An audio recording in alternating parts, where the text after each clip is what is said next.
jungle.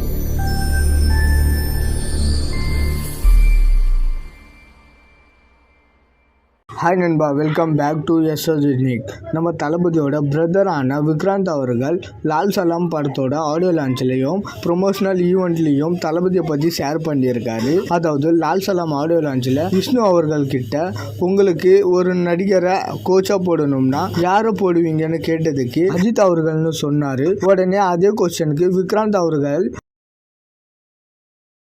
அப்படின்னு ரஜினி அவர்களோட படத்தோட ஆடியோ லான்ச் ஃபங்க்ஷனில் தளபதியை பற்றி பேசினது செம்ம மாசாக இருந்துச்சு. தென் விக்ராந்த் அவர்கள் கொடுத்த இன்டர்வியூவில் நீங்கள் தளபதி கிட்ட சினிமா சம்மந்தமாக ஹெல்ப் கேட்டிருக்கீங்களான்னு கேட்டதுக்கு இல்லை, நான் விஜயண்ணா கிட்ட சினிமா பற்றி பேசினதே இல்லை. ஏன்னா பொதுவாகவே ஹெல்ப் கேட்டு பழகிட்டேன்னா நிறைய பேர் பார்த்தீங்கன்னா கால் பண்ணாலே ஹெல்ப்காக தான் கால் பண்ணுறான்னு சொல்லிட்டு எடுக்க மாட்டாங்க. பட் நான் யார்கிட்டையும் ஹெல்ப் கேட்டது இல்லைன்றதுனால நான் கால் பண்ணால் யாராக இருந்தாலும் சீக்கிரமாகவே எடுத்துருவாங்க. அண்ட் எங்க ஃபேமிலிக்கு பர்சனலா விஜய் அண்ணா பயங்கரமா ஃபைனான்சியல் ஹெல்ப் பண்ணிருக்காரு. பட் நான் ப்ரொஃபஷனலா எதுவும் கேட்டது இல்ல.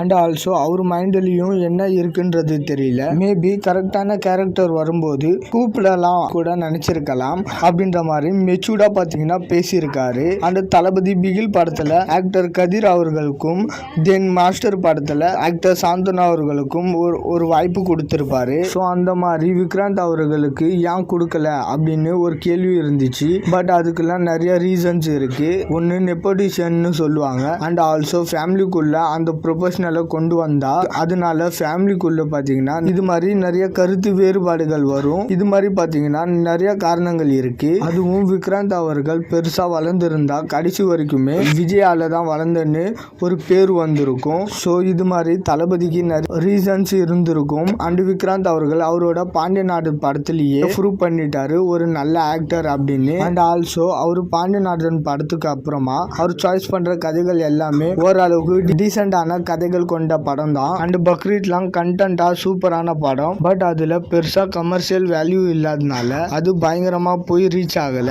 அண்ட் இப்போ லால் சலாம் படத்துக்கு அப்புறமா டைரி இயக்குனர் படத்துல நடிச்சுட்டு வந்துட்டு இருக்காரு. அந்த படம் இந்த வருஷத்தோட டாப்ல இருக்கும்னு பயங்கர கான்பிடன்ஸா இருக்காரு. ஸோ ஹோப்ஃபுல்லி லால் சலாம் அந்த படம் மூலமா இவருக்கு மிகப்பெரிய பேர் கிடைக்கட்டும். ஓகே நண்பா, இது மாதிரி தளபதி பற்றின அப்டேட் தெரிஞ்சுக்க மறக்காம எஸ்எஸ் யூனிக் சேனலை சப்ஸ்கிரைப் பண்ணி சப்போர்ட் பண்ணுங்க.